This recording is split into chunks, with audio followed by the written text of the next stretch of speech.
All right, welcome back, everyone. I'm joined by the awesome Maverick, um, and we're going to be continuing Hello. our history podcast. This is an exciting one, the Augustan piece. Um, Mm. I don't know about you, but when I was first introduced to it, it was called in a history book the Pax Augusta. Have you ever heard the term? I got it right here. He calls it that too. Will Durant. Yep, I think that was it. Pax Augusta is separate from Pax Romana because Pax Romana is the piece that comes after Augustus, and that's the dominant thing, I guess, from 14, uh, the year of our Lord 14 to the year of our Lord 194, thereabouts, I think, when Commodus dies. So, this is the Pax Romana. But the Pax Augusta is even better and more complete, more golden. And it runs from the beginning of Augustus's term.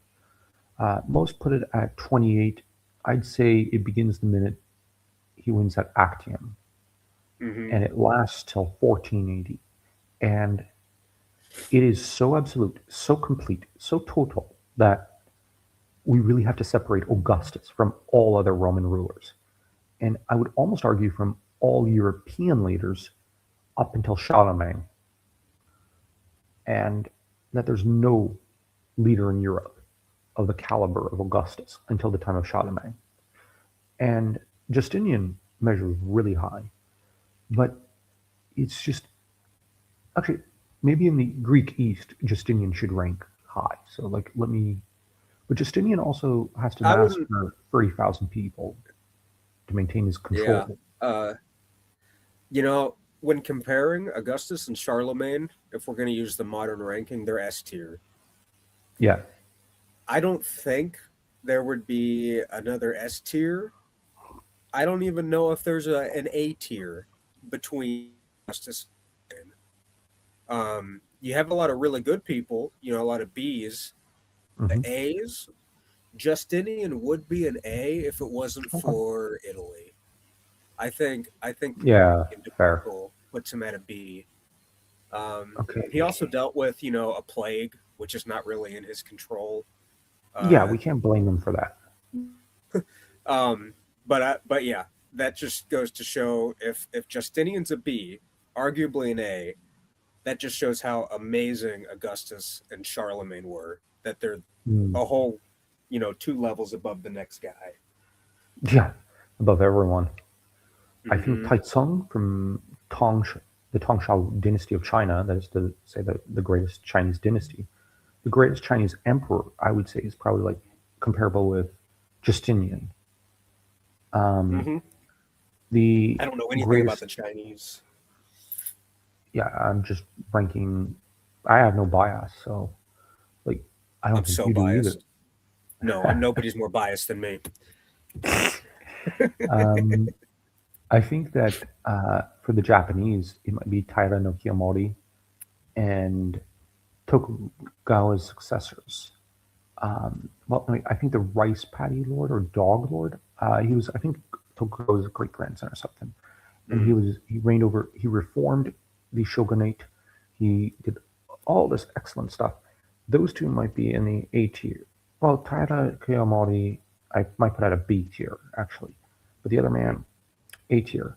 But they're nowhere near the greatness and the glory of these two rulers. Even Shupaliumash and Mershali II of the Hittite period are probably B tiers because of the problems they later left their successors and whatnot. Um, Augustus didn't really leave any problems. All problems are spawned from after his reign. The only kind of problem was Germanicus, who was a retard, to be put it politely.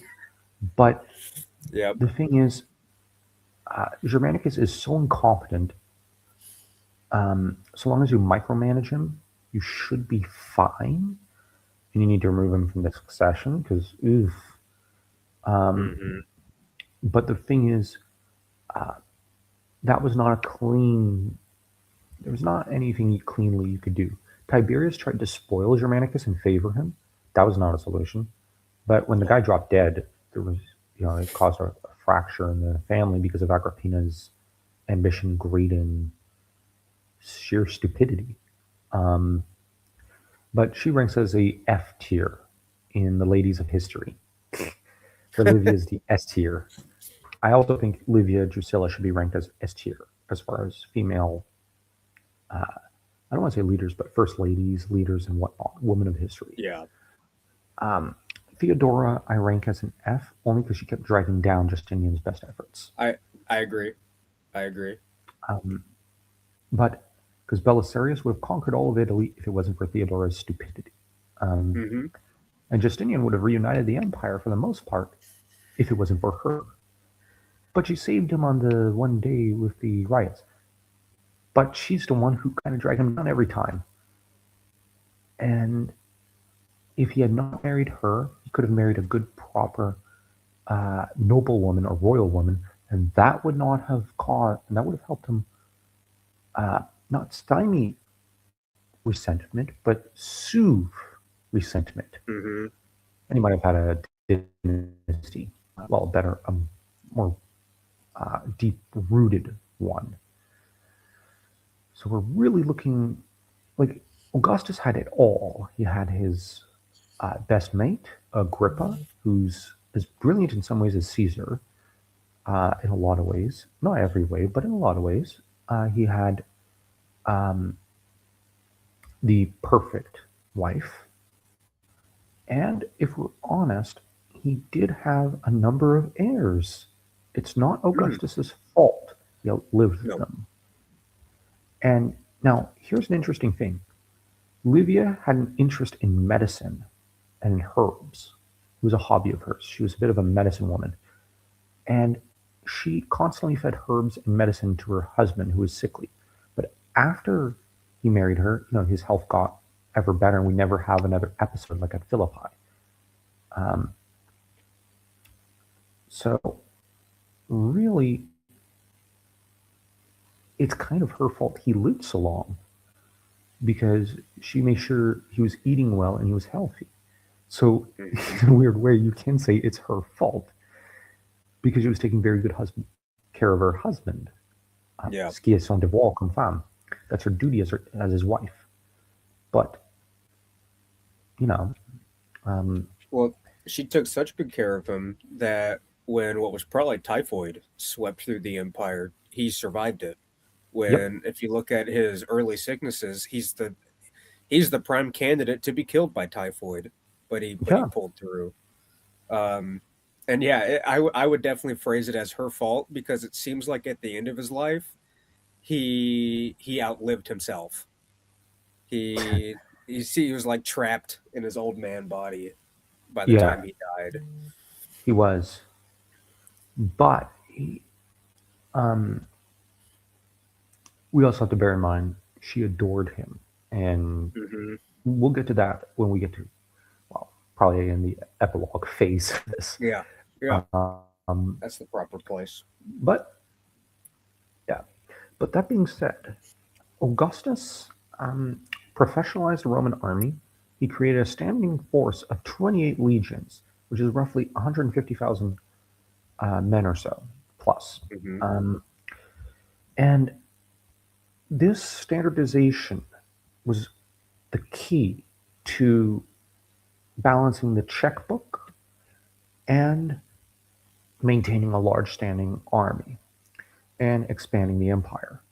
And now, when you read certain books like The History of Central Banking and other such stuff, you find that Caesar did borrow a lot of money, and the moneylenders were not always happy because he'd either pay off his debts completely, or the problem with these military commanders was they kept having to borrow and they couldn't pay it back, and so they uh, moneylenders would do what they always do. They switch sides.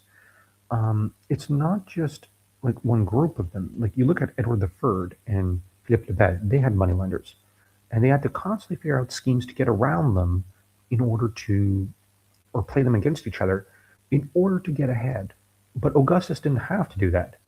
He kept made sure the checkbook was well balanced, which arguably is not that hard, but for a lot of rulers throughout history, it is.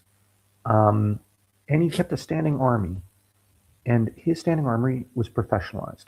It's the first professional army in history that is controlled by the state, because before it was controlled by different generals, and I would argue they were almost mercenary armies because it's they're bound to the man leading them, not bound to the state. So in a lot of ways, this army is more loyal to the Senate than any army after Scipio Africanus. And I only argue that because the Senate is included in the rule of the empire by Augustus, who felt comfortable enough to consult with them, run issues by them, and use them as a ruling body, and also as a body through which he can, he can run ideas past and whatnot. He really, like, he's the emperor, you know what I mean? Like, as we call it today.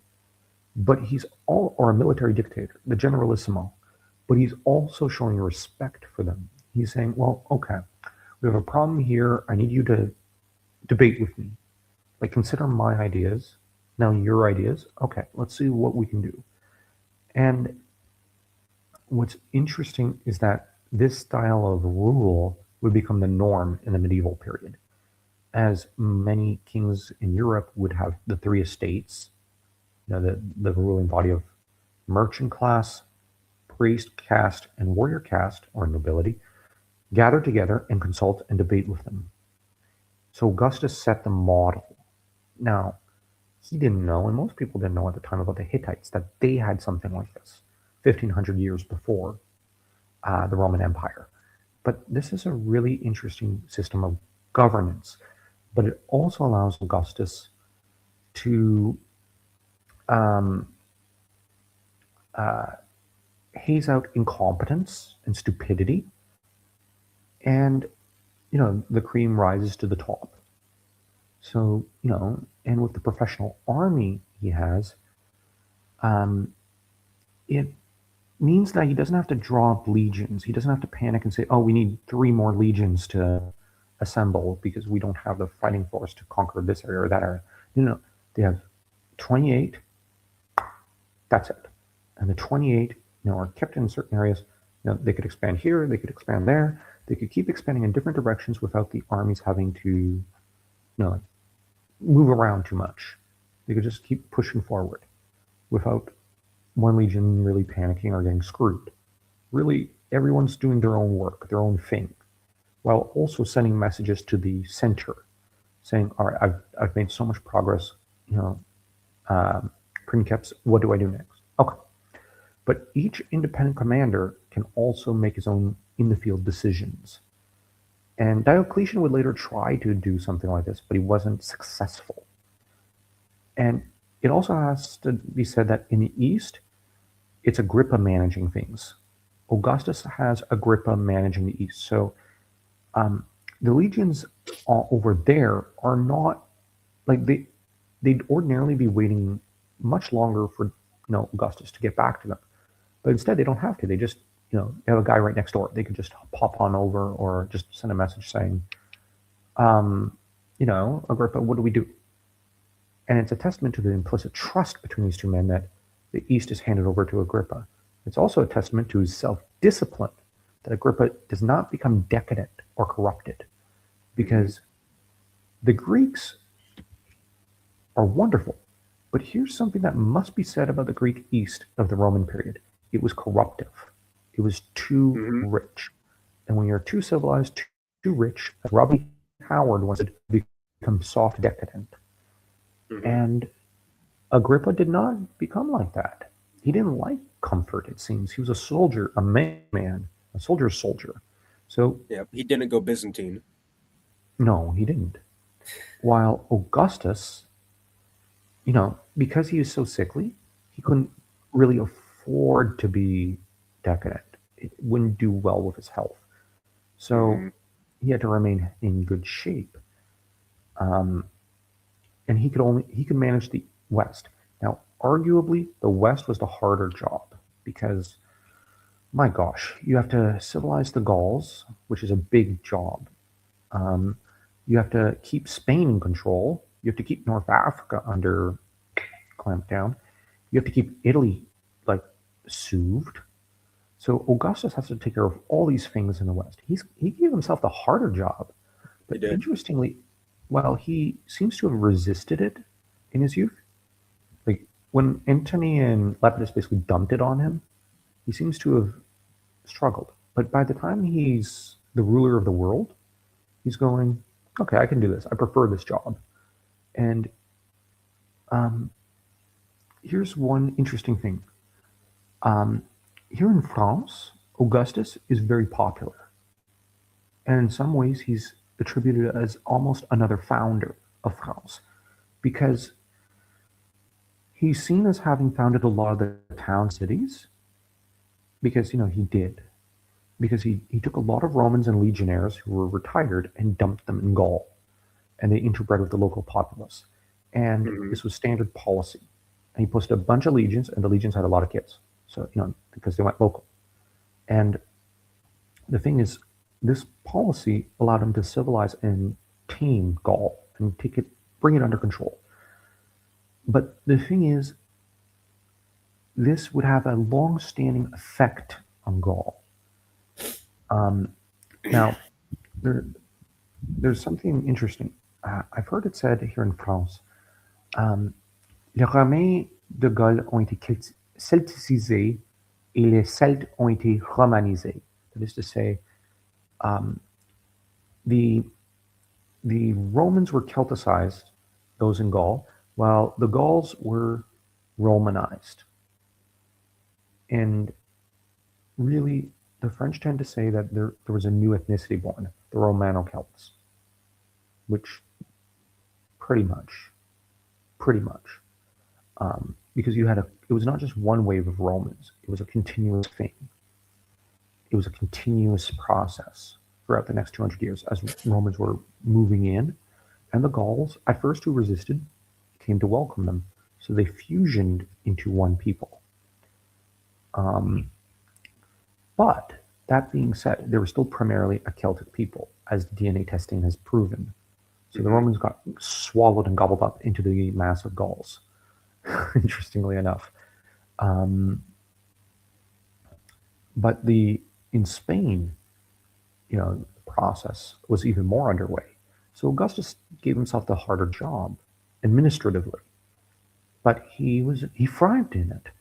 And his first real move after he takes control over everything is to go into Gaul, and tour it. And he also tours, I think, Spain or Hispania. So he's touring the troubled regions and going on campaign, basically. And it's a testament that while he was never Julius Caesar in battle, he had learned enough about military tactics to actually be very effective. Now, it's now that he starts to prove himself a really good military commander, and there's no one to challenge him. And he neuters threats as they come, and he manages and reorganizes and reforms the administration, and doesn't just put a one rule, one shoe fit all. He adjusts the administration of each local area, just in case. And this is something I will criticize Tolkien about. Tolkien once said, I don't really like the Roman Empire. It was all just one shoe size fits all, and they flattened the surface of each local culture. That's not what happened. No, that's not true at all. Yeah, Tolkien was just being ornery because he was all rah rah rah England. He was being But an Anglo-Saxon. yeah, but the reality is that Augustus adjusted the administration to each local region.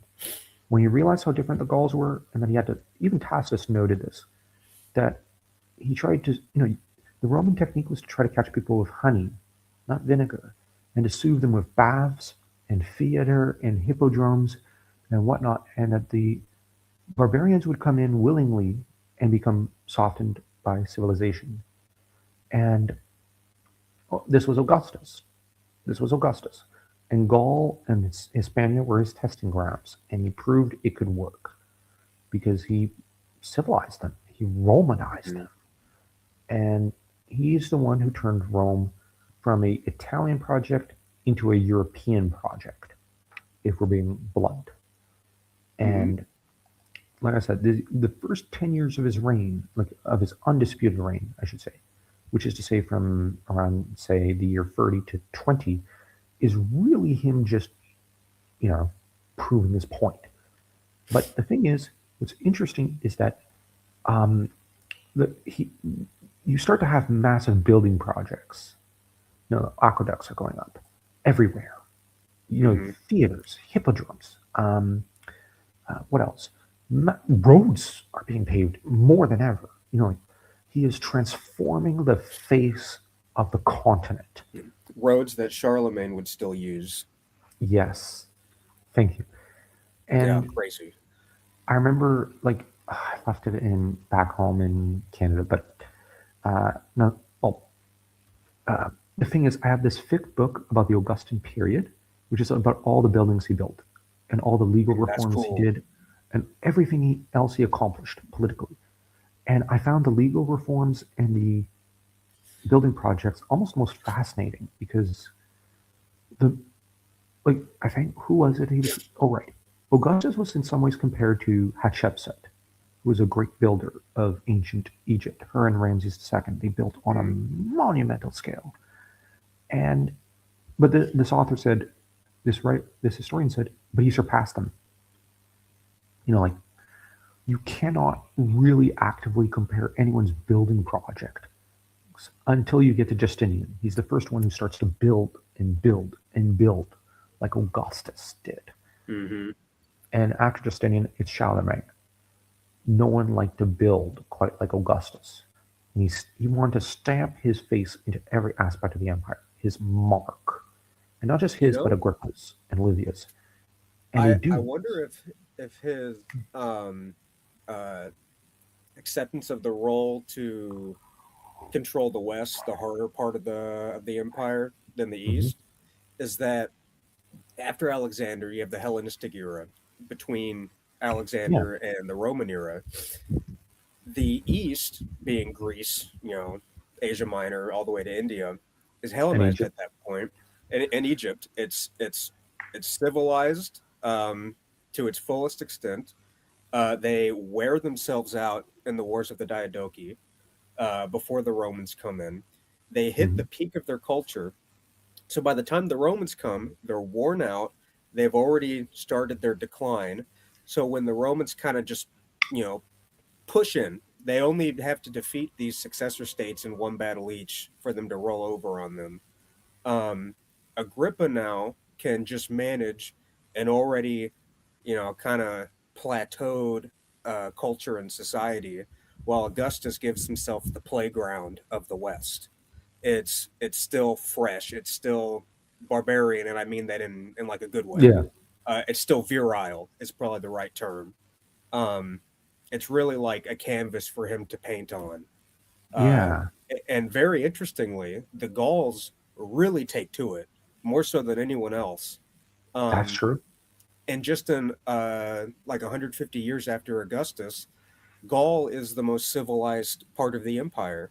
By the time you get to Constantine, it's the most Roman part of the empire. Italy's become a backwater by that point. So he really does, like you said, transform Gaul into like a superculture that becomes Mm. like its own distinct thing. And what's interesting is it keeps its virility. Mm-hmm.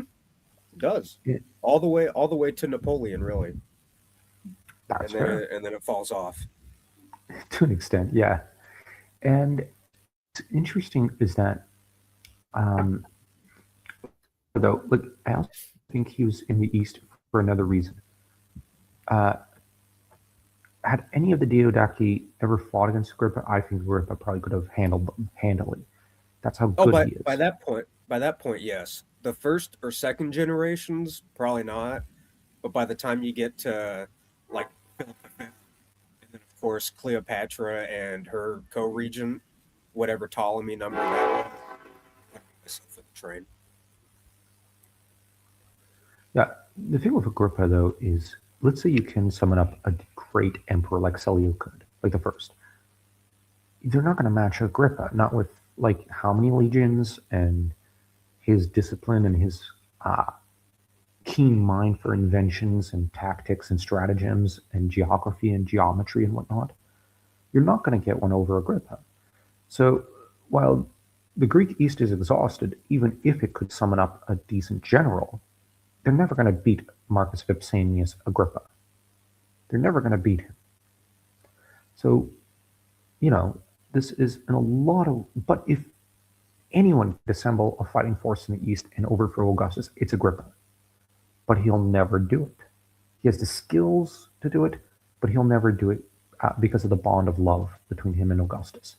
They're basically twins, separated at birth, for all intents and purposes. I mean, like on a spiritual level, they're basically twins. But even as Agrippa will never rebel against Augustus, Augustus could never bring himself to harm Agrippa. He loves him too much. I, like I said, well, I once referenced, I think, Colleen McAuliffe's, je pense, her Rome series, where she has Octavia in the series theorize that maybe they're one person split into two. And that's kind of how it feels sometimes with Agrippa and Augustus. They don't even consult with each other and they just trust each other. And they don't even question each other's decision. Later emperors would try to emulate this and never succeed.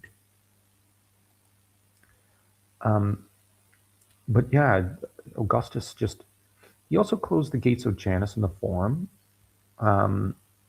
which signals, this is peace. Like there's no more civil war. Of course, the poets were very happy to signal that this is a new golden age. And we see Rome begin to transform. Not just the city, but the empire. Everything starts to transform and blossom. Now, there are some hiccups along the way because, you've got, I think, a bit of a corn issue in 23 BC, and you've got, no, I think it's 25 and 23 BC, you get a bit of a corn and wheat issue. Now, it's been theorized by some historians Augustus manufactured the crises. I don't think so. There are occasional shipping crises like this. And we have to bear in mind the prefects of Egypt, the first one or two, I think the first one was playing around a little. So, he had his head chopped off and Augustus had to replace him. So, this is something that's just the administration streamlining things. And we also have to bear in mind Augustus has to interrupt his campaigns over in Gaul, to come back and resolve the corn issues and wheat issues. And he was in a foul mood about this. Yes, the Senate voted him extra honors to help deal with the issue, but he didn't want to come back. He wanted to just continue managing things in the field. Why would he want to come back and have to create crises and come back and forth? No. Traveling that fast is hard on him. Livia's helping shore up his health, but we have to bear in mind he's not a man accustomed to good health. So, if he has to travel too fast, he's probably concerned, I'm going to overstrain myself. I can't be coming back and forth, whatnot. So historians who hate him tend to overstress his IQ in a way. Like, he created these crises so he could accrue more power. I don't think so. I think he took advantage of a pre-existing crisis, yes, but his focus is on Gaul and Hispania, regions where, we have to be honest, he's trying to stamp his mark into things. And there's still druids running around. That is to say, a cannibalistic human sacrificing cult. And Augustus is the one who destroys it. So he's really at war on a spiritual level with these guys and trying to do a spy war where he's trying to find out where they are all hiding and destroy them. That's his main focus right now. Why would he want to create a crisis in Italy that has to cause him to run back and forth and just put off his military glory for babysitting, basically? The corn issue is something that is a big issue. Now, the fact that the people say we want the welfare because the welfare system that was established by Augustus was handed over to the Senate to manage and the prefect of Rome. The people end up wanting to say, we want Augustus to manage it. He's managing everything else so well. Why can't he do this? And Augustus tries to resist. Now, most historians say it's hypocrisy because Tacitus accused him of that. I think Augustus was genuinely like, no, listen, I've got enough on my plate. I don't want to deal with the welfare system too. I put people in control of it so that I don't have to deal with it. But now I have to babysit it. So, okay, let me streamline the administration. I'll then hand it back to my goons, to my flunkies to handle. I'm willing to do that much, but I can't be here, all the time. And even when I am here, I got other duties, responsibilities. So we got to bear in mind by the time of 25 or 23, Rome has never seen a man this competent who can handle every aspect of Roman civilization and society since Scipio Africanus. He was the last man who could manage all these different fields, all these different, like systems and departments and whatnot seamlessly. So Rome is really, I think, already in awe of him and I don't want to be blasphemous, but his godlike intellect. They're already like, wow, you're so incredible. Why don't you handle the welfare, the corn and the wheat distribution, as well as the dole. We want you to handle the dole, the army, the conquering of Gaul, the weeding out of the Druids. We want you to handle the paving of the roads. We want you to, at some point, these guys say, well, I'm busy. You deal with it yourself. So I think the dole, he just streamlines and then he just goes back on the road. But as you noted, typhoid starts to sweep over the empire. And I think around 23 or 21, it's 23. He falls terribly ill. Now, some were angry because he was signaling that he wanted Marcellus as his potential successor. But he ends up giving his signet ring to Agrippa, who's there on the scene, signaling the intention that Agrippa will be his successor. And it might be weird, but I think that he always intended a two-staged legacy system, kind of like what Hadrianus would later do. I think Hadrianus took the idea from Augustus. First in line is Agrippa. Then would come Marcellus. Then whatever sons Julia would have. 3 stages, a 3-step ladder. But the trouble is, well, Julia was married to Marcellus, so I should say it goes Agrippa, Marcellus, and Julia's children. It's like a 3-stage ladder. But the problem is Marcellus dies, which we do know shatters Augustus. While this was his nephew, he loved him like his own son. And I was raised in a close-knit family where my cousins are more like siblings. So I have what I term my niece, which is my cousin's daughter. And, if something happened to my niece, I'd be devastated. I think it would break my heart. I adore that little girl. She just charms the hell out of me every time I see her. And she demands candy and chocolate. And I just give it. And her mom's just like, don't give her chocolate. Stop giving her candy. And I go, okay, but she just needs one more and she'll be fine. And my cousin goes, why are you doing this to me? But my cousin was that little girl always demanding candy and chocolate from everyone when she was young. So I'm just treating her daughter like everyone treated her. So that's my excuse. And honestly, my niece is the cutest little girl. So I can be excused. But you see, sometimes, your nieces and your nephews are as dear to you, as one's own children in some ways. And I think that was kind of the bond between Augustus and Marcellus. But, when Marcellus dies, the succession's up in the air. And Julia's a widow. There's no one else that, who is Augustus to give his daughter to that he could trust, not to fuck up the succession or try to take her and, once he has sons, try to knock off Augustus. So it's at this point that Augustus has a masterstroke of an idea. Agrippa's already proven he can have children. Marry Julia to Agrippa. And, I know you've probably heard the rumors, it's because he feared Agrippa. And Agrippa was discontented. Agrippa didn't know the meaning of the word discontent. Like, the man was loyal.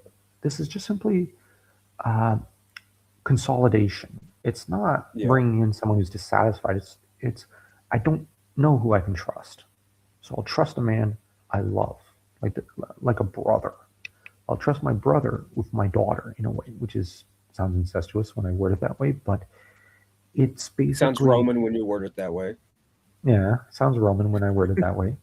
Um, he's entrusting to his sworn brother his daughter because he's also entrusting him with the system, with the succession, and hoping an heir will pop out. And without further ado, several pop out, so to Yeah, speak. 5. Yeah, five. And the thing is, Augustus is beside himself with joy. And why Mm-hmm. shouldn't he be? Now, I forget who it was in history who accused Augustus as basically treating his grandsons like they were Agrippa, Livia, and his own kids, or at least like Agrippa and his own sons, rather than Mm-hmm. Julia, his sons. And to an extent, yes.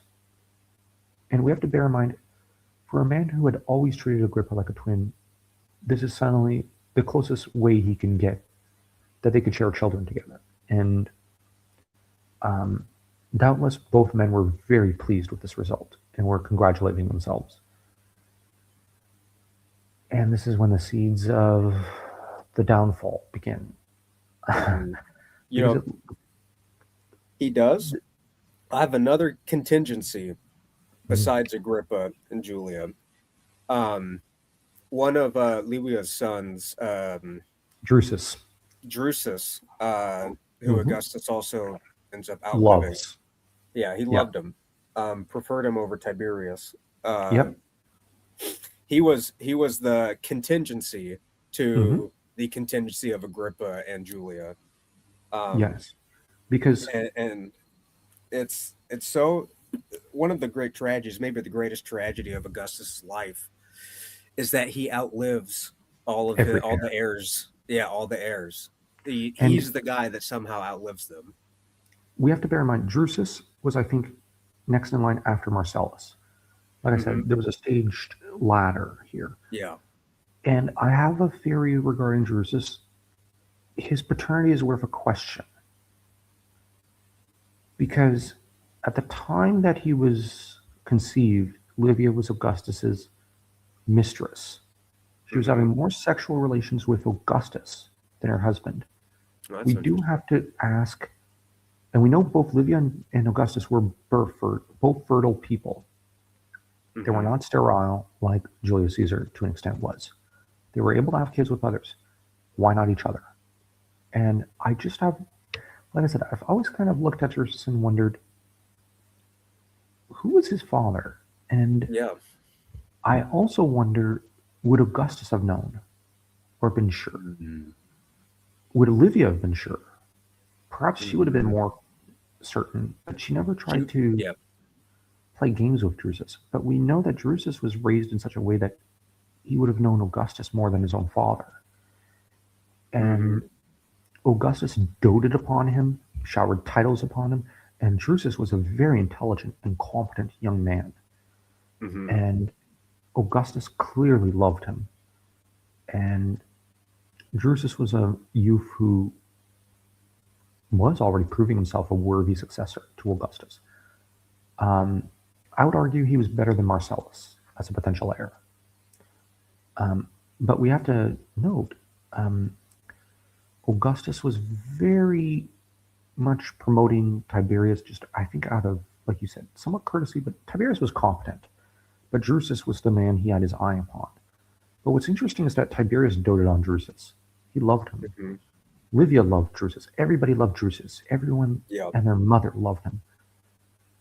So when Drusus dies, Augustus is shattered, as is Livia. The family falls apart in a way because he was golden boy. He was golden boy, um, and no one knows what to do because the family is utterly taken over by grief.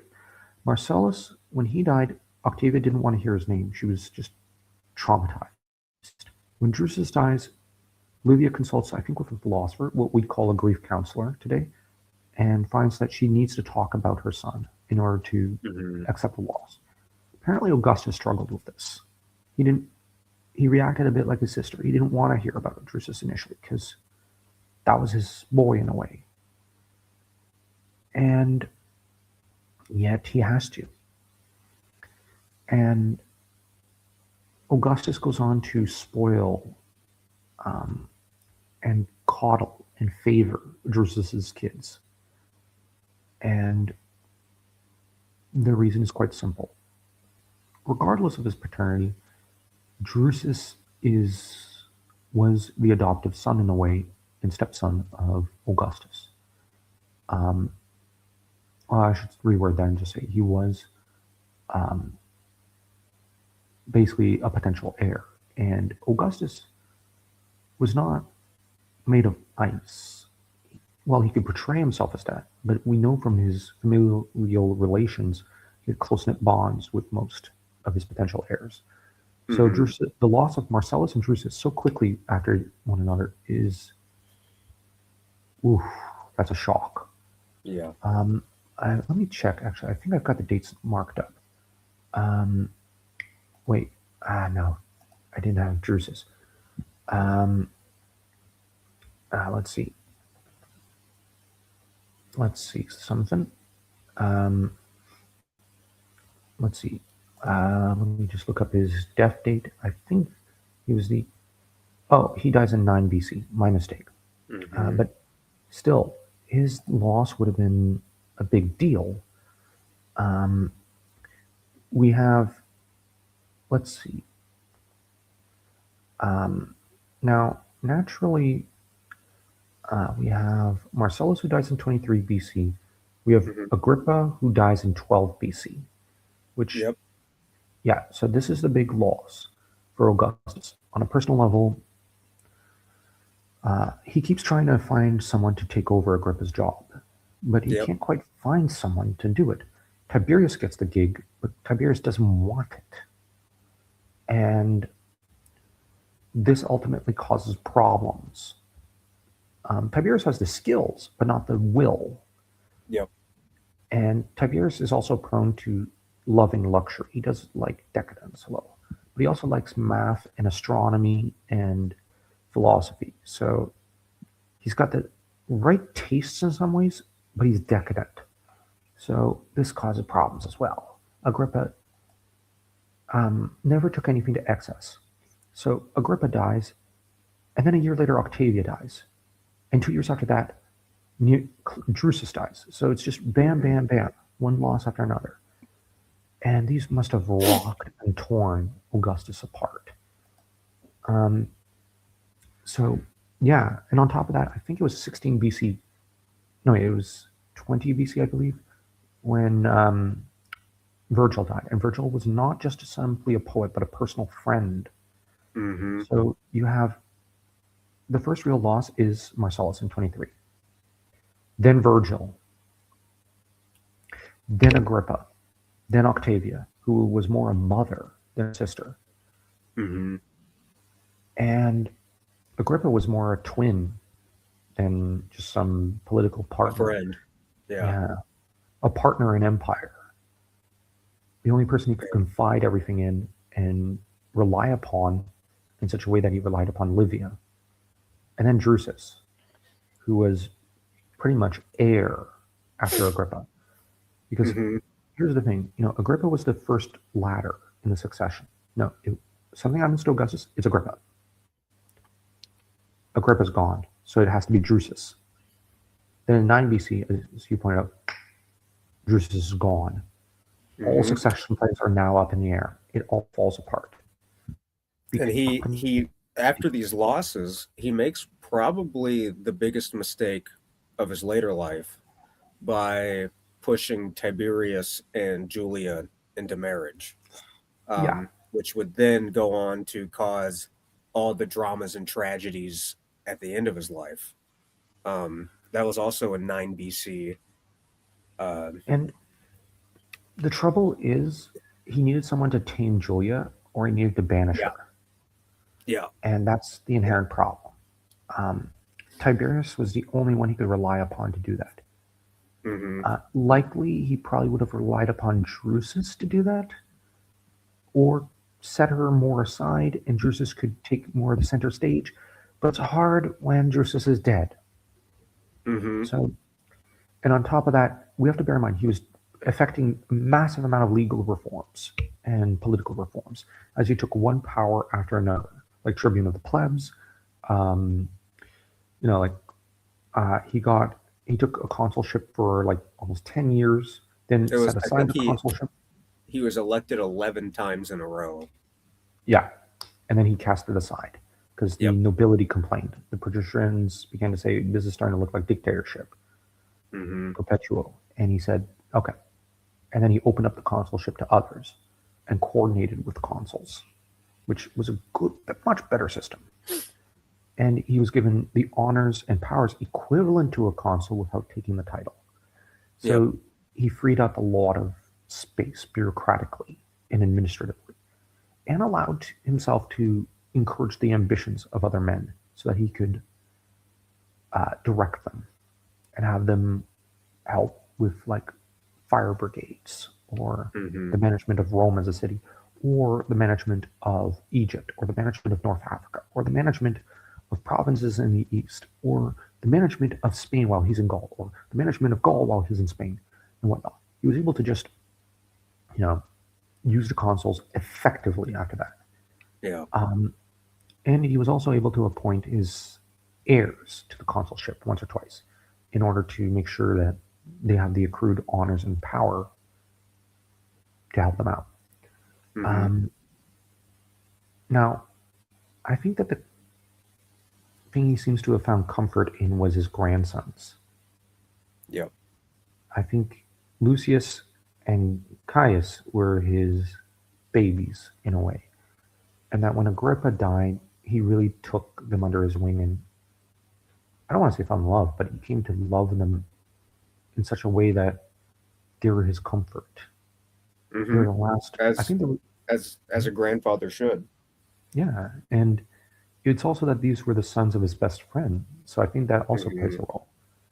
Um, Now, contrary to popular belief, uh, because Julia was running around with every uh, rock and roll guy and whatnot, she was never around. She never cared.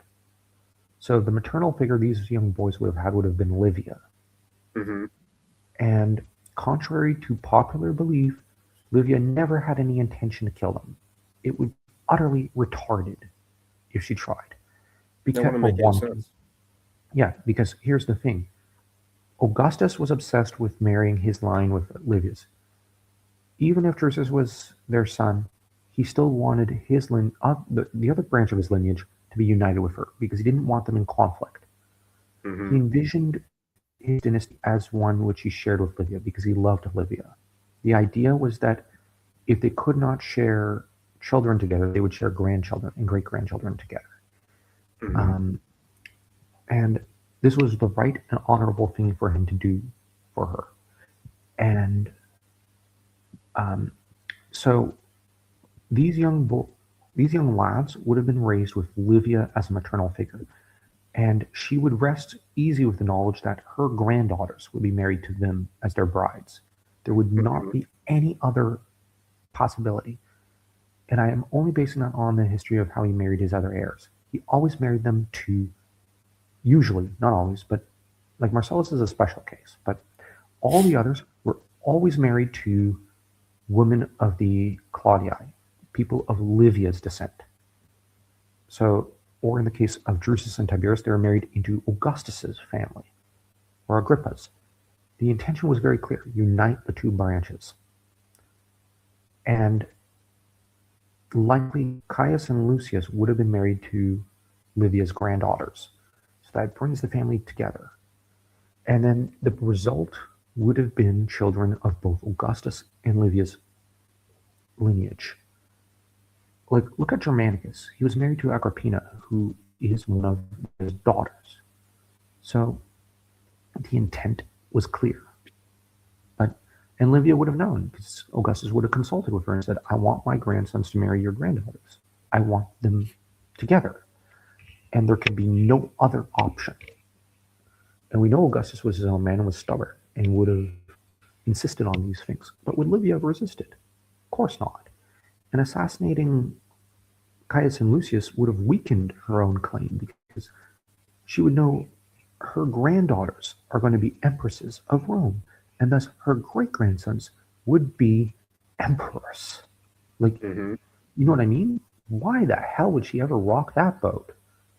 By Yeah. doing nothing and just being a basically mom or grandma to these young boys, she wins a dynasty. Mm-hmm. And this might sound um, now to the historians who are retarded and believe that she was the enemy. I will also say this: Augustus was clever, and had she ever considered going after his grandsons, he would have killed her with his own bare hands if he had to. He would not stomach a threat to his grandsons. He would not tolerate it, um, as seen with Julia, Yeah. because Yes. Julia proves herself to be a monster, if we're being honest. Well, And here's I have it marked because it's a quote from Julia, and it's so mm, nasty. I like so she had 5 kids mhm, with Agrippa, and all 5 of them closely resembled Agrippa, their father. And when asked, "You're so promiscuous. How is it that all of your children look like Agrippa?" She said, and this is the Latin, "Numquam nisi nave plena tolo vectorum," which means I only take a passenger when the ship is full, uh, ew, which is just disgusting, just horrible. Um, so when she's forced into marriage with Tiberius, Tiberius has to suffer along with this woman, doing poor his guy. best to keep her, in check, like Augustus would have wanted.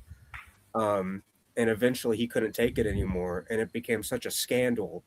Uh, her, you know, her moral depravity became such a national Problem. scandal for Augustus.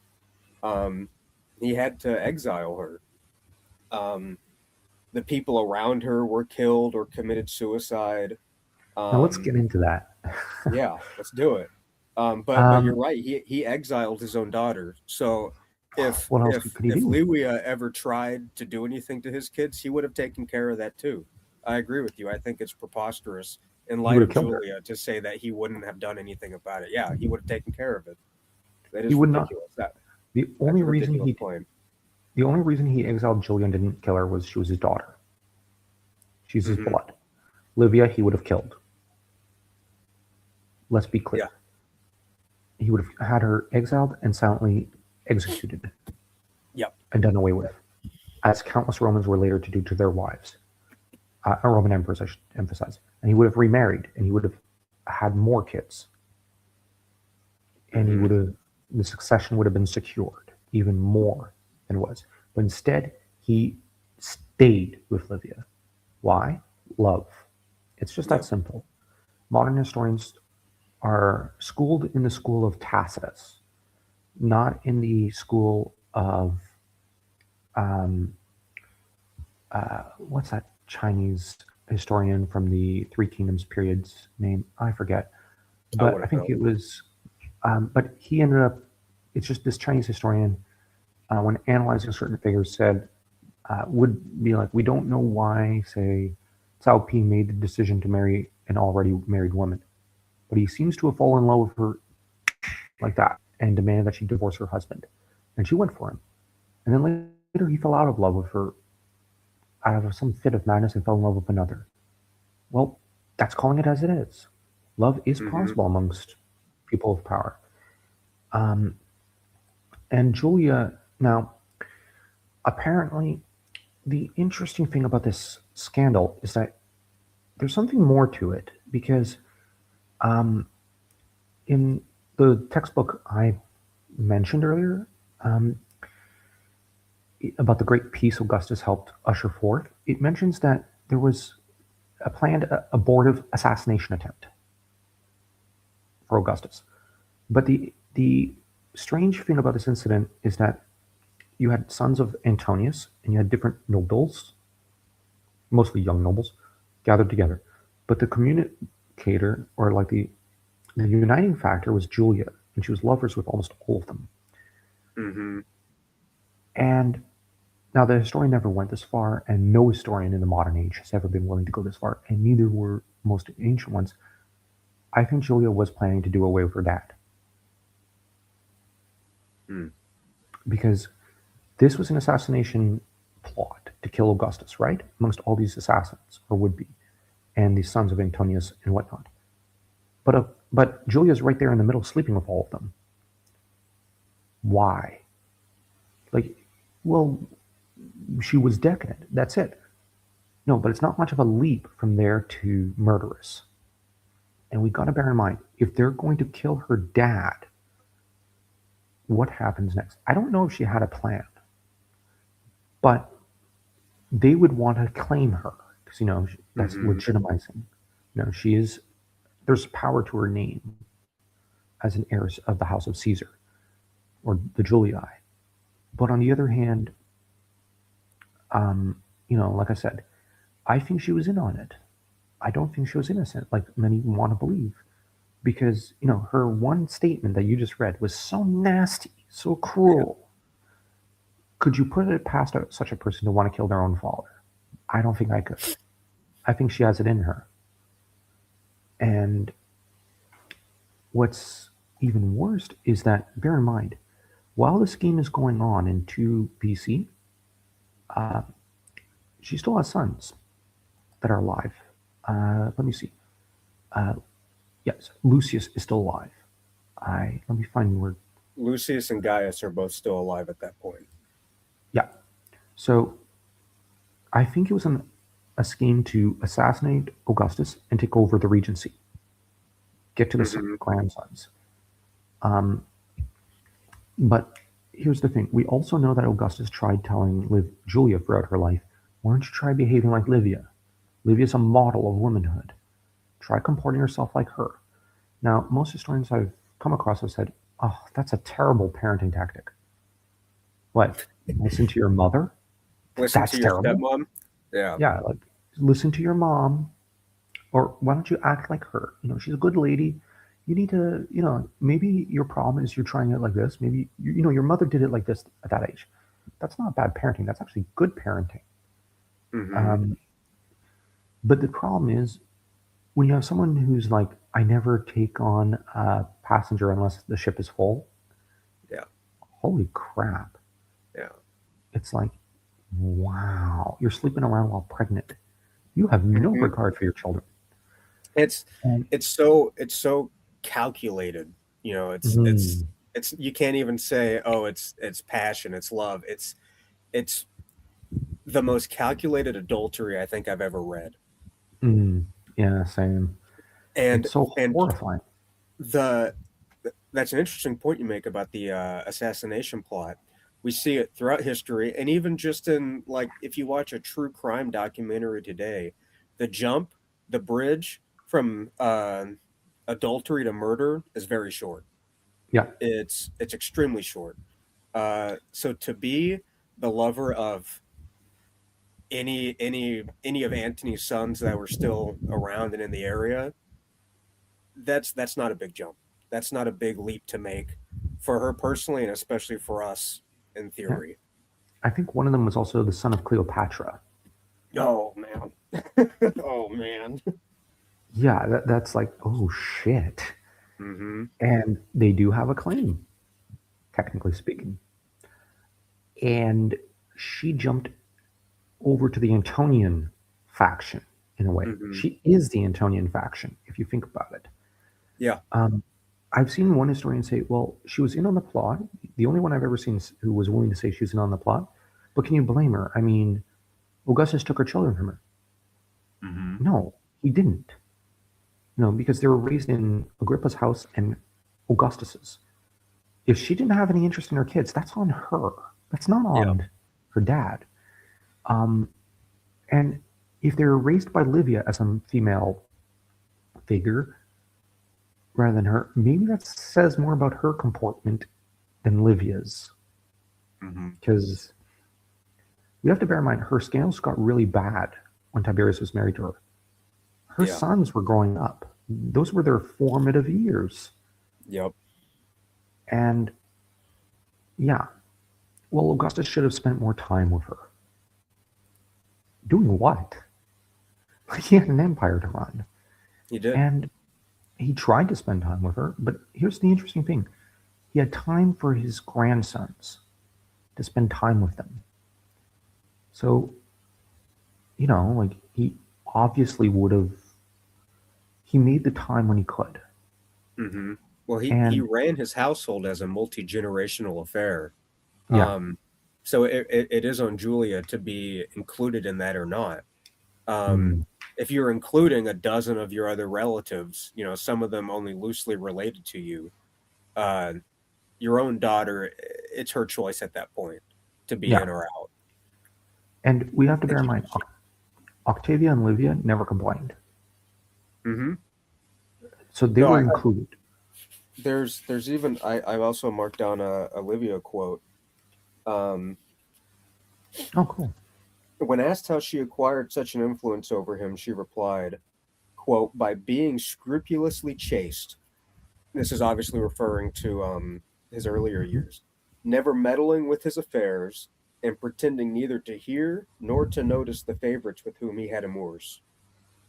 She she knew how to deal with his faults.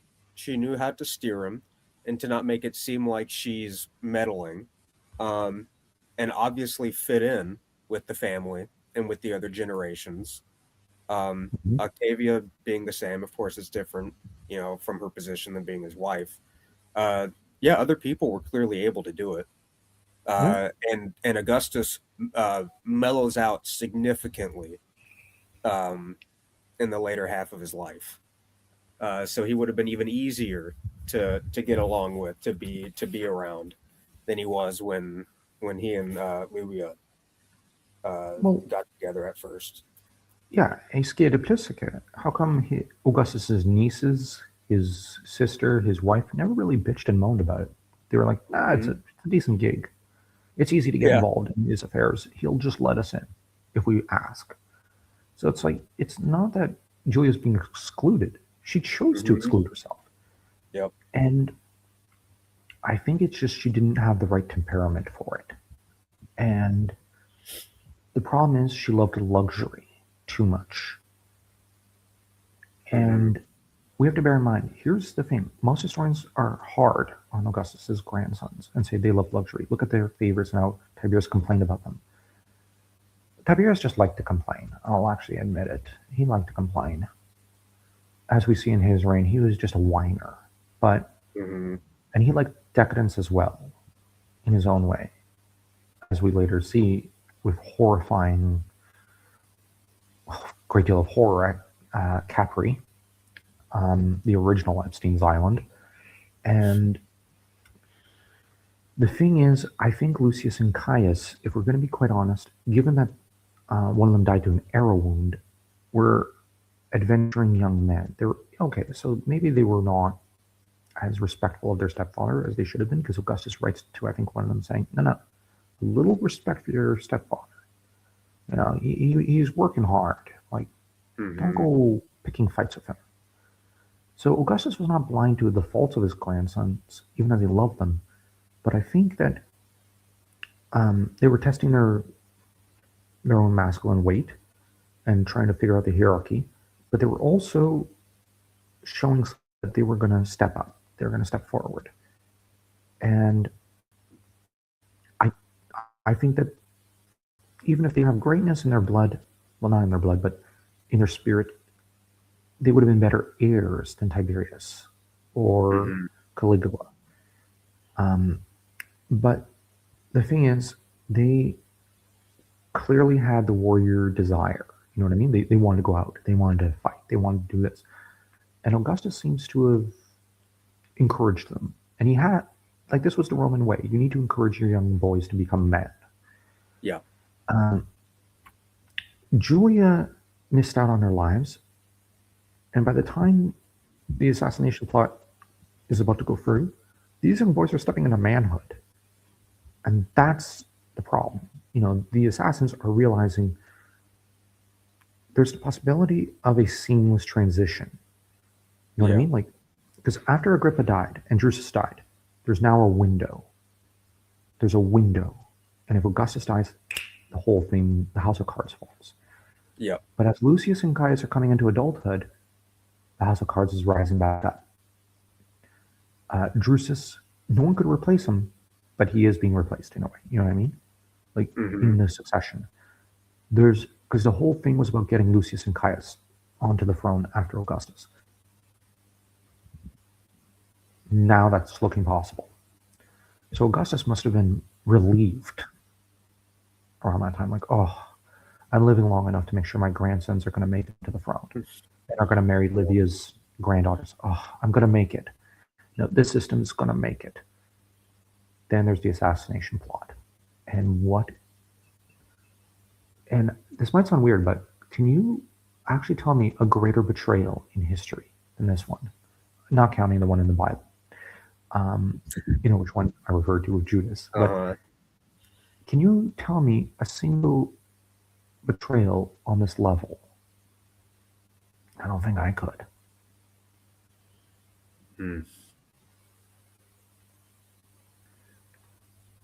It's the worst one I can think of, because this is your father. Like, Yeah. you know what I mean? And your sons as well, because, you're not just going to be betraying him, but your sons. Because arguably, if you kill Augustus, you run the risk of having to kill your own sons. Yeah. Like, you're turning against your family, your blood, on every level. Yep. Or your lovers. Yeah, and it's the worst stinking betrayal in history. I don't think even Antonius would have done it. I don't think he even I don't had. think so either. Yeah, I don't think he had it in him.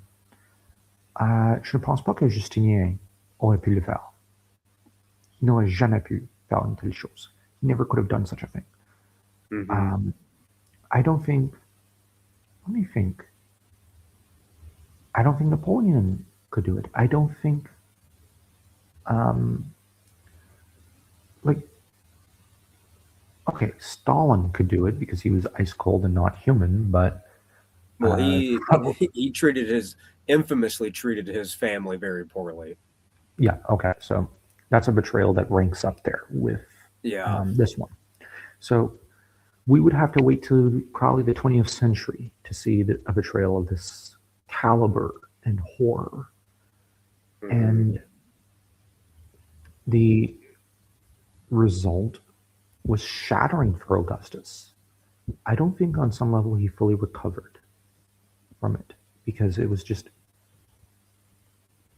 total. It was complete. And now I don't like the iCloud when the book was trash. And yeah, I know a lot of people are like, but it was so good. Yeah, but it's just there to propagandize against Livia. It's just, and to sensationalize sex, drugs, and rock and roll in the Augustan period. And it paints something that is intellectually stimulating as a topic of discussion as just something to whack off to. I find I have very little regard for I Claudius, especially as a drama. But there is one scene I love, where Augustus is going along the trail of lovers and would-be assassins, and going, oh, and and you have one, well, we didn't really sleep together. It was during the day, and the scene, and where he ends it with, is there no one in Rome who has not slept with my daughter? Take them away before I am forced to do something I will regret. That's a great scene, and the actor, I'm not going to fault the actors; they did a good job, but that's a great scene. And now the actual trial, the actual response from Augustus is even more dramatic. It's even more awesome. So Claudius had to tone down stuff because you want to sexify it. You don't want the emotional and spiritual elements in there. And what I mean is, um, when faced by now, Julia was popular in their own way with the peasants, and plebeian minded as they are, and I do say that full of scorn and snobism.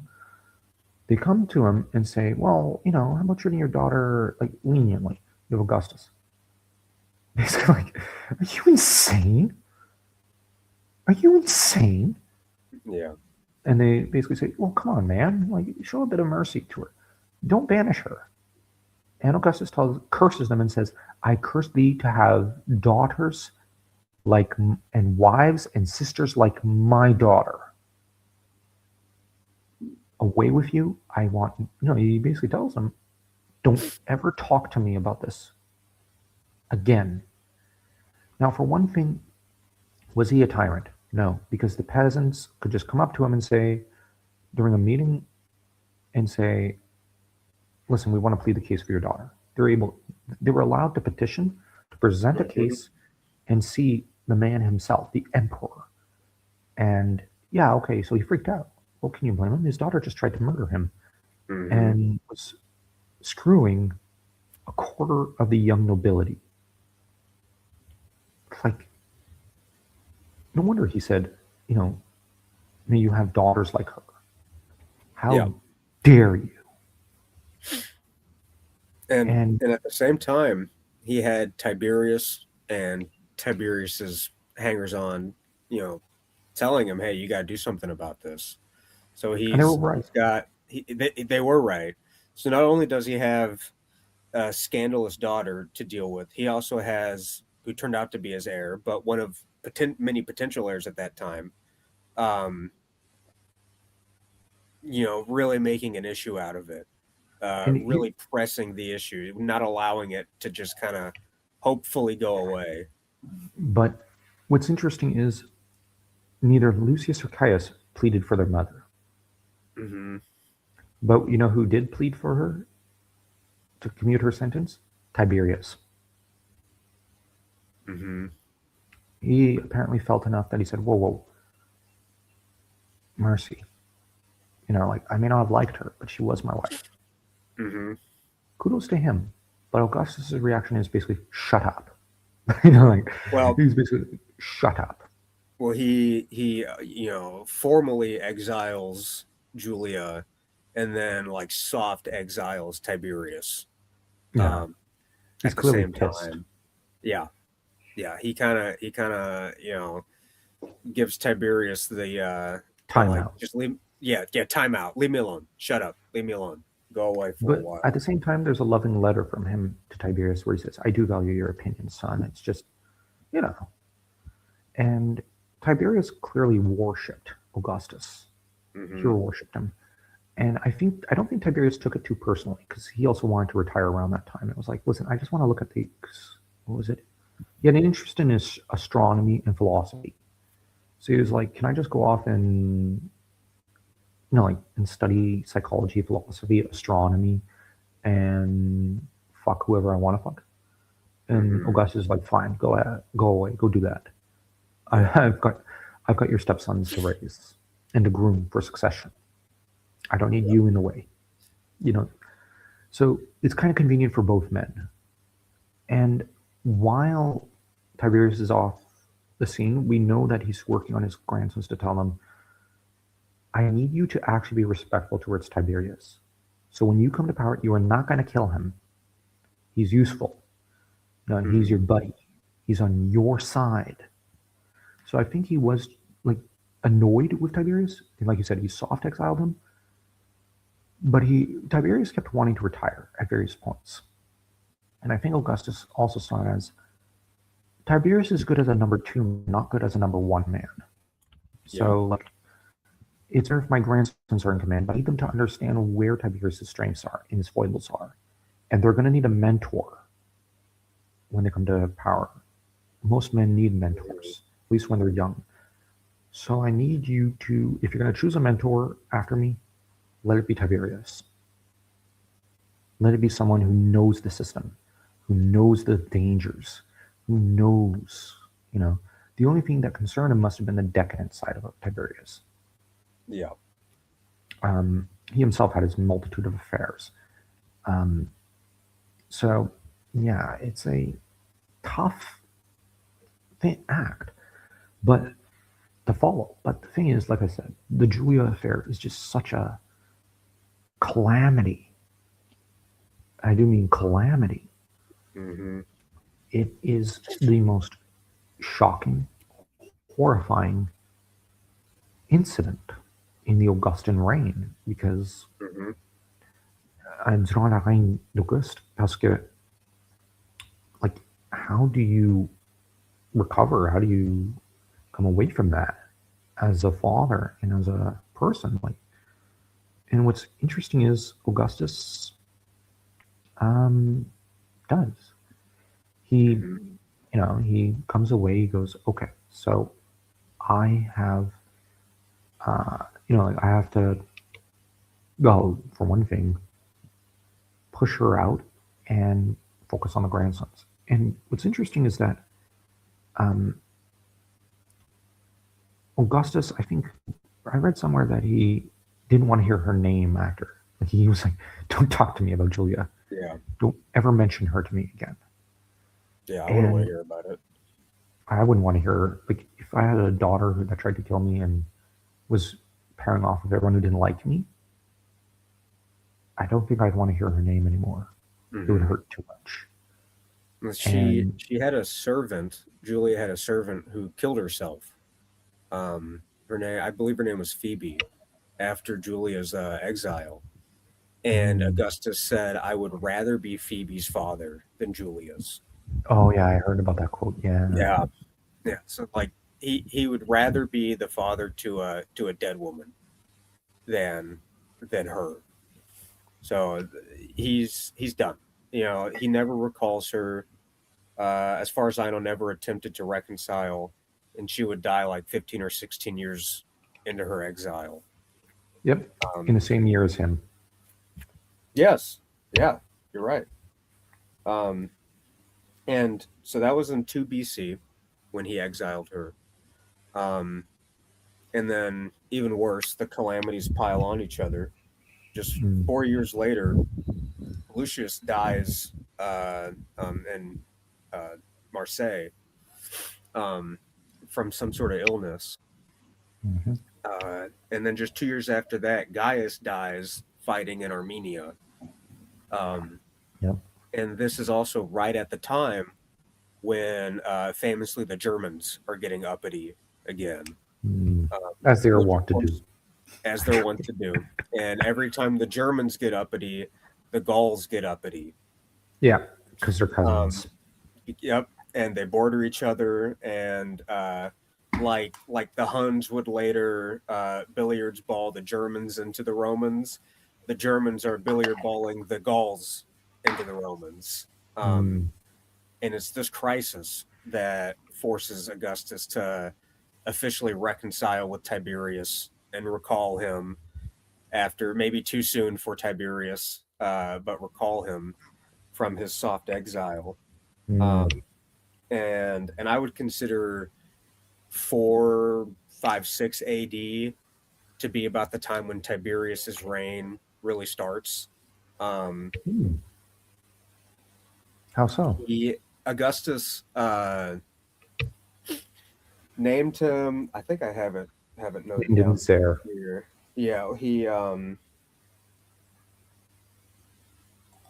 Yeah, so he adopted him as his son and co-regent before sending him off to Gaul and Germany to put down the rebellions. Um, and I think that's probably Augustus's first time where he just wants to die. Just wants to finally push off all the responsibility. Um, but he just doesn't die. He lives on for another 12 years. Decade. Yeah. No, yeah, you're right. 10 years, 4 AD. Um, so He was the old. he was in his 60s at that point, which actually is not too old for a Roman of this era. But it's very old for someone who had such a sickly early life, and who And on lived top, through so many crises. Uh, and he's been betrayed so deeply, and he's lost all of mhm. his He's lost sons. everything. He's Yeah, lost so everyone but his wife, pretty much. yeah, and Tiberius. So he's probably just saying, "I'm tired." You Hmm. know, like, if he was a Christian, it's I'm tired. Let me go rest in to my father. Let me go to my Yeah. father. But he can't. So he has to carry on and fight on. Um, and what's interesting is that I would argue Charlemagne went through a similar series of losses in his He last did. years, burying most of his sons. But Charlemagne took comfort apparently in that he still had one virile son, Louis, Hmm. and Louis was fucking virile and was Yeah. still had some. Louis had problems in his reign, but we cannot like the Because of first his virility. yeah, and for the first 15 years to almost 20 years of his reign, he it was stable. You know what I mean? Like Hmm. Louis did a great job, and Yeah, before his sons came up. yeah, and Charlemagne, from what I read up, rested easy in the knowledge that Louis would take care of things. And I'd also argue Charlemagne was blessed with, yes, like 20 daughters, but they were all loyal to him. And they were Hmm. part of his system of bureaucracy. And the Yep. daughters were spies on others and would report to daddy. And they loved daddy and daddy loved them. So it was like this very, very powerful household that is flawless. You know what I mean? Like Yeah. the He never daughters of had a Charlemagne, Julia. yeah, he never had a Julia. Um, but Augustus had Julia, had the And I imagine had Augustus had daughters like Charlemagne's, he would have probably been happier at that time and probably would have been like, okay, I can rest easier. But he can't. Um, but yeah, the Julia thing always stood out in my mind like, wow, that's quite the incident. But yeah, I'd rather be the father of Phoebe. And I've seen some historians say, what a horrible thing to say. But what about his daughter? She basically Hmm. said worse to him. Yeah. she, She did way she, worse to him. yeah. And his only crime against Julia was loving her. Yeah. What could be more feminist than penalizing Augustus for loving his daughter? Yeah. That's the sad reality. Like, his only crime was loving his beloved daughter. And Yeah. um, we know Livia and Tiberius begged him to commute the sentence. Yeah, like Tiberius's hanger-ons were saying, like, you got to do something. But then when he said, all right, hard exile, they said, whoa, whoa, whoa, whoa, don't you think that's a little harsh? And Augustus, what the fuck do you want me to do? Yeah. Yeah. What's going on here? I thought you wanted me to do that. And they're like, Yeah.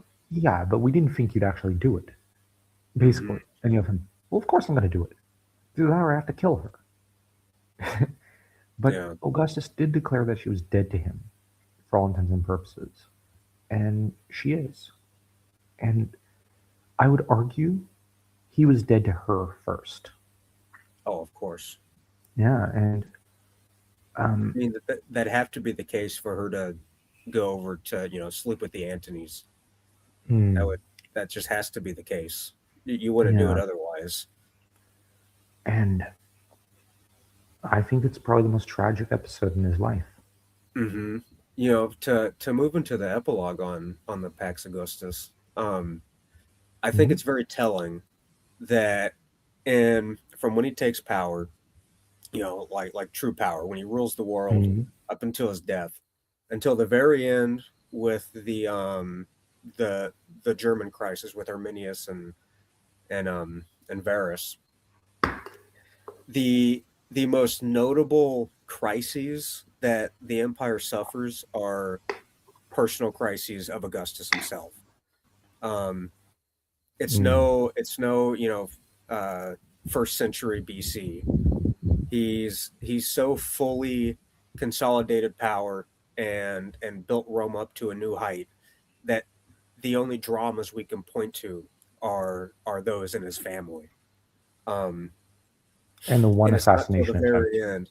Yes, well, that's also pretty much a family affair with Julia. Fair. Um, I It's stand not till corrected. the the very end with Germany. He sends Tiberius, adopts him as a son and co-regent. Tiberius competently Manages. bottles the situation. They lose the holdings in Germany, but they set up a frontier on the Rhine that lasts for another 400 years, um, and Well, there's is just to later add to that. really. Mm-hmm. Sorry for interrupting. No, go ahead. Uh, Sorry, I had to close the camera for a minute because computer. But That's okay. in the year of our Lord 9, um, Varus ends up in the woods and loses a legion. He loses Um, three, Loses three. My, a whole I, tenth of Augustus's army. yeah, Varus was incompetent, to Yes. be fair. But I've seen some say, "Oh, this mentally broke the emperor." No, it didn't break him as a man. I don't think so. Now he would occasionally scream, like he did scream when he heard, "Varus, give me back my legions." Mm-hmm. Which, yeah, I'd scream far louder than that and far more Yeah. vulgarly. But um, I would probably end up. Now I have a temper. I'd probably just say his name is a memoriae damnatio. I want to never hear of him, and we're all going to Mm-hmm. spit when we say his name. Augustus doesn't do that. He's like, "Go find me the bodies, bury them properly." Yep. And the thing is, Tiberius is sent in. Tiberius bottles the situation, as you said, creates a solid frontier. Mm-hmm. And the Germans who killed Varus are stamped out. They Like, are. that's the thing that all the historians who say this broke Augustus or this was a great German national victory, yeah, but then they were crushed like bugs beneath Yeah. Tiberius' feet. And all those who killed Varus were slaughtered like cattle. Mm-hmm. So it's like the propaganda against Augustus and whatnot, I think is the biggest goy slop I've ever heard. Oh yeah. It's like, Oh yeah. It is. oh, come on. Um, It's another attempt of the anti-white establishment to sully our history. Um, because the thing is, that's all that it is. Tiberius, like I'll say, Tiberius was horrifying as a ruler. I'm just saying, Capri and whatnot. But did he ever crush those Germans? Hmm. He was And competent. oh, he was more than competent. He was a genius. Yeah. Yeah. But the problem is, for the German side, is there's no victory here. Well, Hmm. three legions. Yeah, then those same guys who beat them got slaughtered like cattle. You have a major tactical victory that only turns out to be temporary. Yeah, Um, and that's as far as it goes for the Germans. it solidifies the frontier for Augustus. Hmm. So it turns into a victory, and he just replaces those legions with three others Yep. later. So they keep the same standard 28. All it does is reinforce the policy. So Hmm. he doesn't actually do anything other than annoy and anger Augustus and Hmm. Tiberius. And It just and pisses them off. that's he would die in, was it Anno Domini 14. 14? Mm-hmm. Um, that's really the last crisis of his reign, and it was very short lived. Much Mm-hmm. shorter lived than his crisis with Julia. It And it and only what I lasted a few see, months. yeah, it was very short. We have the Pax Augustus, which we've just discussed. Um, the only things really worth discussing are his building projects and then his family drama. And then you have the Pax Romana after him, and I see the Pax Romana as a Mm-hmm. mirror and an inverse of the Hellenistic era for the Greeks. Oh. So, uh, uh, an inverse in the sense that it's known as a time of peace, where the Hellenistic Mm. era was a time of war. Oh yeah. However, though, they both see their respective cultures, Greek and Roman, at their zenith. They've hit their Mm-hmm. heights. Mm-hmm. Now, where they mirror each other is through war. The Greek culture diminishes itself. Through peace and luxury, the Roman culture diminishes itself over around the same amount of time, around 300 Oh. years. And while the Greeks were overcome by the Romans who were on the rise, because they had diminished themselves to that point.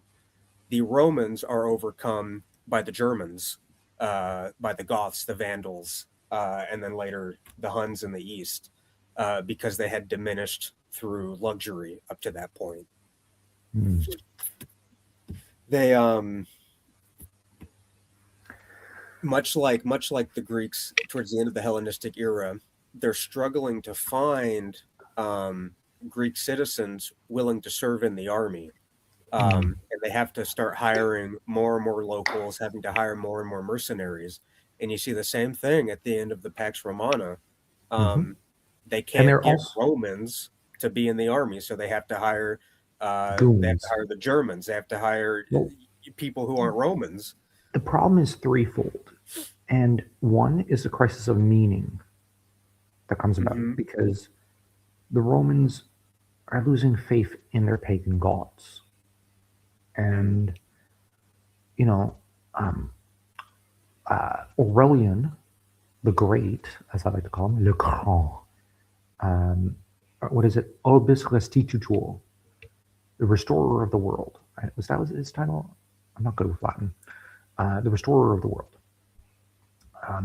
He ended up thinking Sol Invictus was the solution, one god, Hmm. but the sun. It was a Constantine the Great who said Jesus, and Constantine would have it right. But Hmm. the other problem was um, in the third century and fourth centuries, the Romans would not have a choice. They would have to take up arms again to try to restore the empire. Hmm. So the problem is many of them would die. And, like that thins out the herd. The Yeah. third problem was in the last century and the last bit of the fourth century when there's an incident in which a Roman travelogue notes this, finds a Roman who's working for a barbarian court, and the Roman is on his way to the Hunnic court of Attila and asks, "Why are you working for barbarians?"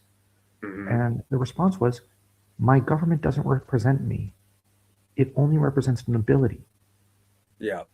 And I'm better represented, and I get a better deal from these barbarians." Because the Roman government displaces the Roman people Hmm. and just turns on them. It taxes them so that the mercenaries might have a better life. And this is a terrible system. This is a subversion of what Augustus built. So Hmm. that the system becomes, after Constantine the Great, subverted against itself. And we Yeah. cannot blame Constantine. He did not set that up. That was No, he not didn't. his wish. He did not want that. He was a Christian, but not one who hated the Roman people. Hmm. They were his people, as were the Greeks. These were his people. Now, in the Roman West, it all became subverted against itself. And so, the citizens are abused, taxed, so that they might be replaced. But the thing is, this is why they turn to the barbarians, is because Odoacer, um, the Visigothic kings, les Francs, comme Childeric Clovis, as I am exploring, turn into patrons of the Roman people. So that the Roman people have to turn to them and say, "Listen, I need help." And here's an interesting thing. Some Romans form gangs, like like little gangs, and they're armed, and they end up allying with the barbarians against the Roman state. And the Hmm. Roman state is, because it has alienated the people who built the ethnicity, the race, the founding block of Rome. And this is why Rome falls. It alienates the people who built it, the Roman peasants. Hmm. And they have to turn to the barbarians. And the barbarians, let's be honest, in a lot of cases offer a better deal. Because here's the thing that many forget. The barbarians need the Romans. The Romans are better educated, have a higher IQ, are more virile in some ways. I'll say they're more virile in a way. They built Rome. So, like these are the descendants of the people who built Rome. You need them on your side. Hmm. You want them on your side. They're virile, they're tough, they're intelligent. They can build like no one else can. You need to bring them into your fold. And that's what happens. Like Clavis, for example, didn't want to. Here's the interesting thing: he never massacred any Roman citizen. He slaughtered his own people, like the his own family, his own rivals, but he never Hmm. touched a Roman except for one of them. Because he was a rival. But Yeah. other than that, he kept the Romans on his side and was keen Yep. to convert to Christianity, bring the Romans to his side, and tell them, "Listen, I'll be a good patron to you." Yep. And he um, one thing that he tried to do and propagandize was as a defender of the Romans, and this is how he forged an alliance with Greece. Because I'll give the Eastern, well, I'll call it the Greek Empire credit. The Greek Empire said, if you're going to be our man in Gaul, we need a guarantee that you're not going to harm the Romans there. You're Hmm. not to touch them. Clovis agrees. And the Greeks actually say, all right, we're going to send some guys to check it. Oh, wow, you are being good to the Romans. Okay. You can have the title of consul. And thus, you're recognized as a Roman. And, Hmm. you know, Clovis loved this. So we have to bear in mind the name Roman, Romano, carries power and magic. That ties back to Hmm. Augustus. But those last few centuries are hard on the Roman people. So they have to go to the barbarians who give them a Hmm. better deal. But the difference between these barbarians and, say, those that invade and flood into ancient China after Cao Cao's incompetent military reforms is that, and I call them incompetent because you don't, like Cao Cao's military reforms were, I need horse riders. So I'll just bring in guys from the Mongol steppes into China and I'll just give them free reign of the place and have them farm the Hmm. place and appoint them to key offices and take my enemies and horse riders and anyone with a sword on and I'll appoint them to a high post. Well, you're replacing your own people. Yep. And Cao Cao, oops. Like it's like, oops. And you know what those barbarians do a century later to the Jin? Open the doors for for more invaders, Yep. and they just flood in and destroy what is classical Chinese civilization, Hmm. which then Yep. The flees to the Mongol southeast. dynasties. Yeah. Well, no, the Mongol dynasties come 1,000 years later, but you get a bunch of See, barbarian dynasties. I don't know anything about China. Okay, sorry, but it's I the thought we were same. talking about the one part I knew, but we weren't. No, this is the North-South period when Okay. the North is utterly flooded with barbarians and conquered, annexed, and replaced. Okay. And You got to educate me on this later. but the South later reconnects with the North and floods back in. But the thing is, Hmm. the South is where all the Han Chinese flee to for a time because Hmm. but not all. There are still some up in the North. But the difference with the Romans is Romans are never really. They still exist genetically. They just simply Hmm. pair off with barbarians because they have to. Yeah. And this is a key difference. And oftentimes historians blame the Romans for what happens. But I would say it's more the nobility that's the problem. Yeah. The It nobility was. It became, was the establishment. yeah. And now there were attempts to rescue it, as we shall see when we examine Aetius as in probably like 2 episodes, as a prelude Yeah. to Justinian, who's Yep. going to be the main fixture. Yep. Um, and I do insist that So Aetius should just be a prelude to I Justinian agree. because For yeah. So to wrap this up now, the next Mhm. episode we'll probably start with Stilicho and go I to think you froze. did I am I back? Yeah, yeah, you're back. Okay. So for the next episode, we'll probably start with Stilicho, go into Atius. Okay. That'll also cover Alaric because Atius was a hostage of Alaric in Hmm. his early life, and Right. then end with his confrontation with Attila, and that will set Hmm. us up nicely to move into the Byzantine era. Yep. And for those who will say, no, you can't use the term Byzantine, we can. We Byzantine can. Greek. Well, Yeah, it's we just can. we can, and honestly, I don't think Byzantine should be a slur, but a compliment Well, it's. I in mean, some ways. their capital was Byzantium. Byzantium. Yeah, Yeah, like we that doesn't make any sense. yeah, I I, know. I It's don't just I don't there's some I don't historians get who the I don't yeah, get it it's either. annoying. It's they want to be But snobby about it. I also but think that's a broad like gatekeeping method yeah, uh and I'm even to keep gonna us. take I'm gonna take it one step further and agree with you on another level. There's such a thing as Greek exceptionalism, and Hmm. the Greek Empire, as I like to call it, that is to say, the medieval Greek period under Hmm. Constantinople, is full of Greek excellence and Greek Yeah. exceptionalism. So I think Greeks should not be, especially American Greeks, should not be offended by this period, but flattered and pleased with it because Yeah. they carry the legacy of Rome forward. And For another 1,000 years. they also carry the Hellenic legacy forward. And it's them who fuse it together and Yeah. maintain it in the medieval period. What could be better than that? Yeah. It's one of But my favorite periods. same. And the thing is, but yeah, Augustus, what can be said for him? He was the most virile of men, he was the most manly of men, and he was the most human in a way of his age. But he was also the greatest of men of his age in some ways. Who could have forged what he forged?